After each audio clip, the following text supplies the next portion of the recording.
Welcome to Tales of Wonder. I'm MARIANNA, and here is the final story for this season, MARIANNA. Once upon a time, a wicked nobleman rose up in rebellion against his rightful king, and taking the royal forces by surprise, defeated them and seized the kingdom. The dethroned king, who had been severely wounded in battle, was cast in prison, where he soon died, but his widow, the queen, managed to escape from the palace before the usurper could lay hands upon her. Into the dark forest, which lay behind the palace, ran the queen, holding her baby daughter in her arms. It was winter time, and a heavy snow had hidden the footpaths and the roads. Presently the queen realized that she was lost. All afternoon, however, she trudged bravely on through the silence and the cold, her heart sinking as mile after mile revealed no sign of a house or of shelter. But late in the afternoon, when the red shield of the sun could scarcely be seen through the tangle of the wild wood branches, she perceived a light coming from a little grove of cedars by the shore of a frozen lake. The queen made her way toward this light and discovered a little thatched hut in the silent wood. It was the house of one of the dwarves of the forest. The dwarf took pity on the queen, but his efforts were vain, for the poor woman was so weak and exhausted that she died without telling the dwarf anything about herself or the child she carried. So the little dwarf, who was a good, kind old fellow, brought the little girl up as if she were his own child. His brother, the dwarf of the mountain, made her the prettiest red leather shoes, and his cousins, the dwarves of the pines, made the little girl dresses from cloth woven on fairy looms. Now on the night her mother brought her to the hut, the little girl was wearing a golden heart-shaped locket with a crown and the letter M upon it in diamonds. So the dwarf called the little girl MARIANNA. 17 years passed, and MARIANNA grew to be quite the loveliest lass in all the world. Her hair was as black as the raven's wing, her eyes were as blue as the midsummer sea, and her skin was fair as the petal of a rose. One spring morning, a little yellow bird flew into the cedar grove and gave the dwarf a letter which it held in its beak. The dwarf read the letter and said to MARIANNA, "Little MARIANNA, the emperor of the elves has bidden me come to the great assembly of the dwarves, which is to be held next year on the Golden Mountain. Alas, what are we to do? I cannot take you with me, dear child, for it is forbidden on pain of death to bring mortals to the assembly, nor can I leave you here in this lonely wood." To this MARIANNA replied, "Do not fear, dear father. Give me but yon crystal flask of the water of healing, and I shall go forth into the world until it is time for you to return again. Perhaps I shall discover somebody who can tell me the meaning of this locket, or the history of my dear mother." So the dwarf took his knotted staff and went away over the hill, over dale, to the Golden Mountain. Then MARIANNA took the crystal flask of the water of healing and walked boldly out of the wood into the wide, wide world. It was the middle of spring, and the ice and snow had all disappeared. The trees were putting forth their leaves, and there were clusters of primroses by the roadside. In the swaying, rustling heart of a great elm tree a little thrush was singing. Through cities and towns went lovely Marianna, bringing good cheer to the helpless and the sick, and curing all who came to her, rich and poor, with the wonderful water of healing. But never did she find anybody who could tell her about the gold heart with the diamond crown. Now it came to pass that as Marianna was one day walking through a village in the heart of the Adamant Mountains, a ragged old woman besought her with tears to come to a hamlet which stood at the head of a high and dangerous path. Touched by the old woman's supplication, Marianna followed her to the hamlet and found in a wretched hut, lying on a wretched bed, a beautiful young peasant girl, dying of a fever. So Marianna touched the girl with the water of healing, and in an instant she became well and strong. "Dear lady," said the peasant girl, pressing Marianna's hand to her lips, "how sweet and kind thou art! Great is the debt I owe thee." And as the girl poured out her thanks, Marianna heard a faint chirp, chirp, and looking down, beheld a little yellow bird crouching on the hearthstone. Every now and then he hid his head under his wings and cried unhappily. It was the yellow bird which had brought the message from the emperor of the elves. "Poor little bird," said Marianna, bending down and taking him up in her hands. "Why criest thou so mournfully? Who hath done thee harm?" But the bird uttered only a forlorn little cry, and hid his head again under his wings. "I found him on the rocks at the mountain top yesterday," said the mother. "Someone has wounded him. His wing is broken." And she put the bird on the floor of the house, and bade Marianna watch how he fluttered, trailing a wing in the dust. Again Marianna stooped, and picking up the bird, touched the wounded wing with the water of healing. Scarcely had she done so when the yellow bird burst into a joyous golden song, and flying to the window beat madly against the panes. Then the peasant girl threw open the casement, and the yellow bird flew out into the streaming sun. "He is gone forever," said the peasant girl. "Nay, he returns," said Marianna gently, as the yellow bird flew back and perched in the sheltering bower of Marianna's arms. Then, accompanied by the peasant girl and the yellow bird, who flew singing before her, Marianna went down the dangerous path to the high road in the valley. When they reached the foot of the path, the peasant girl cried, "Farewell, dear Marianna. May it some day be mine to repay thee." Into the world again went Marianna, and with her went the yellow bird. Presently she came to the fairest land which she had ever seen, a land of rolling fields, little hills, and rivers bordered with pale willow trees.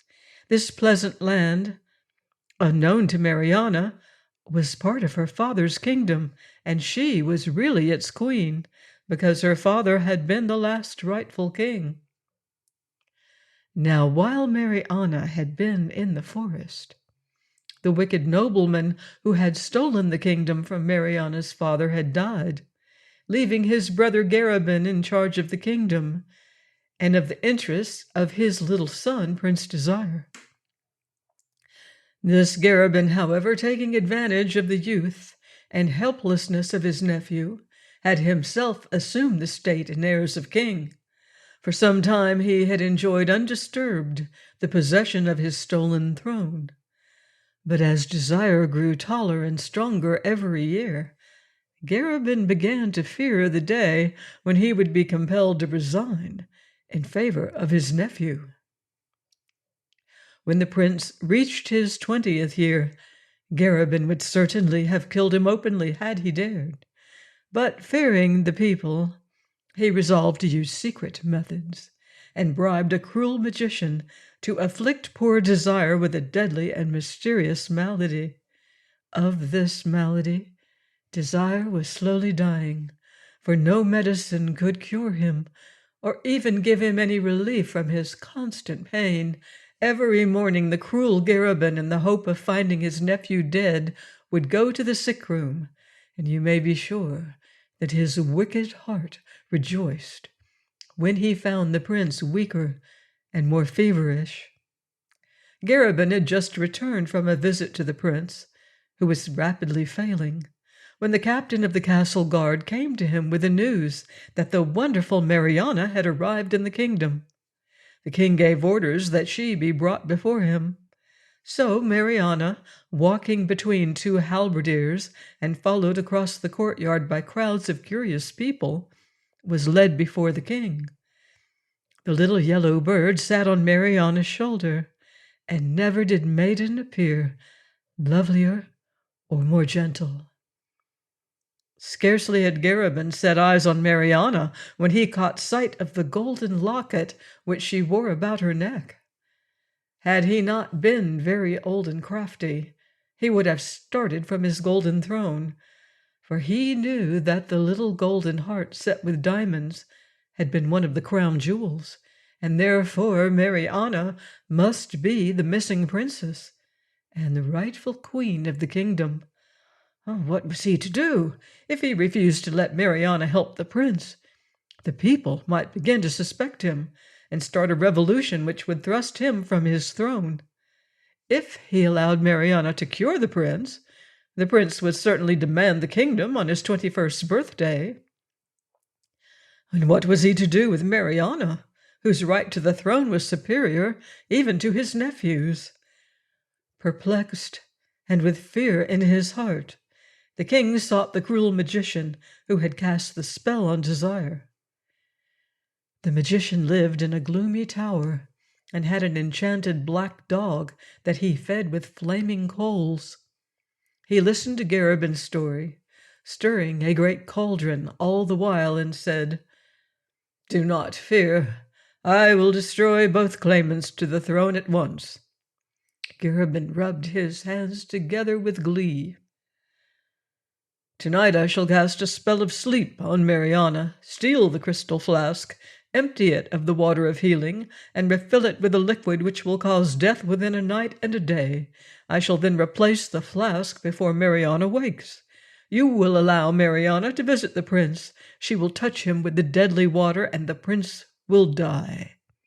You can then try Marianna for having killed the prince and condemn her to be thrown from the precipice." So pleased was Garabin with this horrid plot that he could have danced for joy. That very night the magician filled Marianna's flask with the poisonous water and departed, thinking that nobody had noticed him. The little yellow bird, however, had seen everything and followed the magician to note where he hid the real water of healing. The next morning Marianna was once more led before the king. "Welcome, thrice welcome, lovely maiden," said Garabin with a most dreadful hypocrisy. "I have long hoped that you would turn your footsteps hither, for my poor dear nephew, Prince Desire, only son of the late king, has been ill for some months of a malady no physician can cure. Perhaps you can cure him with the water of healing." Marianna replied that she would do her best to help the prince. So the court chamberlain gave her his arm and escorted her to the prince's sick room. The king and many courtiers followed after him. Desire lay in a great old-fashioned bed, his face flushed with fever. So weak was the poor prince that he could scarcely lift his head to look at his visitors. A great pity swept over Marianna's heart the instant she saw him. As for Desire, he fell madly in love with Marianna at first sight. Now, just as Marianna bent over the prince to touch his forehead with the water of healing, the yellow bird screamed and cried as madly as if he were caught in a net. Marianna looked at the crystal flask. Nothing seemed changed. The water within seemed as pure and diamond-like as ever. She touched the prince with the liquid. Alas! In a moment, so terrible was the magician's poison that the prince turned white as the driven snow and fell back on the pillows insensible. The lookers-on, who had expected to see him spring up entirely cured, began to murmur, and Marianna herself, terrified at what had happened, let fall the flask, which broke into 1,000 sparkling pieces. Suddenly Garabin cried at the top of his voice, "Seize the witch! She has killed the prince!" Presently there was a great confusion. Rough hands seized Marianna, and somebody caught the yellow bird. The prince remained insensible on the bed. At high noon a trial was held, and since the doctors declared that the prince was dying, Marianna was condemned to be thrown from the precipice. When somebody asked about the yellow bird, Garabin laughed and gave orders that the cook should wring its neck and toss it to the cat. So Marianna was hurried to a dark prison room and loaded with chains, and the yellow bird was taken to the castle kitchen and given to the cook. "Here, you wring its neck," said the cook to one of her helpers, "while I go call the cat." But by great good fortune, the cook's helper was no other than the peasant girl whom Marianna had saved. This girl recognized the yellow bird, and instead of wringing its neck, let it fly out of the window. The yellow bird flew to the window of the magician's room. The magician was in the chamber, stirring the giant cauldron. The bird flew to the window of Prince Desire's room and saw that he was still insensible.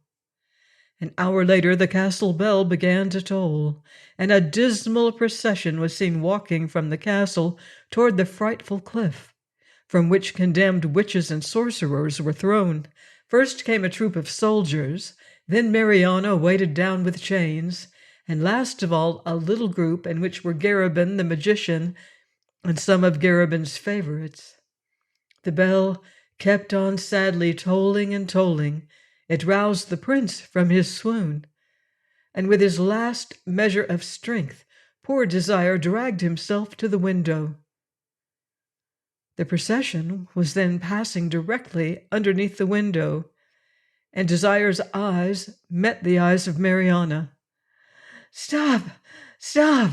cried the poor prince wildly. "I forbid—" An instant later he sank fainting to the floor. The procession went on.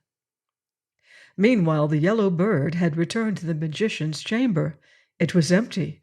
With a joyous cry, the bird fluttered through the window bars and discovered the phial into which the magician had poured the water of healing. Clutching it in his claws, the bird flew once more to the prince's room. Desire still lay in a heap by the window, and over him the yellow bird poured the contents of the phial. The prince sprang up strong as a lion, seized his sword, and rushed down to save Marianna. He arrived at the cliff just as the poor maiden was about to be pushed off into space, and standing by her side dared anyone to lay hands upon her. Garabin, seeing his precious plot miscarry, grew mad with rage. "Seize them," cried he, "and toss them both over the precipice." So the soldiers rushed at Marianna and the prince, intending to carry out their wicked master's orders. But even as they did so, there came a flash of flame, and the little dwarf, Marianna's foster father, took his place beside the lovers. "Cruel king," cried the dwarf sternly, "and thou wicked and perfidious magician, the hour of thy punishment is at hand." Immediately the sky grew black, the lightning crashed, and there arose a terrible howling wind. 3 giant gusts drove fiercely by, the first one blowing the king and the magician head over heels over the precipice, the second carrying away the soldiers, and the third the rascally favorites. When the sky cleared, only the dwarf, Marianna and Desire were left of the company. "Marianna," said the little dwarf, "the Emperor of the Elves has told me all your history, and it is thanks to him that I have returned in time with the storm at my heels. You, Marianna, are the rightful queen of this country." "Dear queen," said the honest and gallant Desire, "let me be the first of your subjects to salute you." And he knelt before her and humbly kissed her hand. "Nay, prince," said the young queen, answering the adoring look in her lover's eyes, "your father took the kingdom. If I were you, I should take the queen." Which was a bit forward, of course, but nobody minded that very much in those fairy times. So Desire and Marianna were married and lived happily ever after. The yellow bird went to the wedding, and when the ceremony was over, rose singing into the air and flew joyously home to the land of the elves. I've enjoyed sharing these magical stories with you, and I hope you've enjoyed them too. Please join me next season for more enchanting stories here on Tales of Wonder.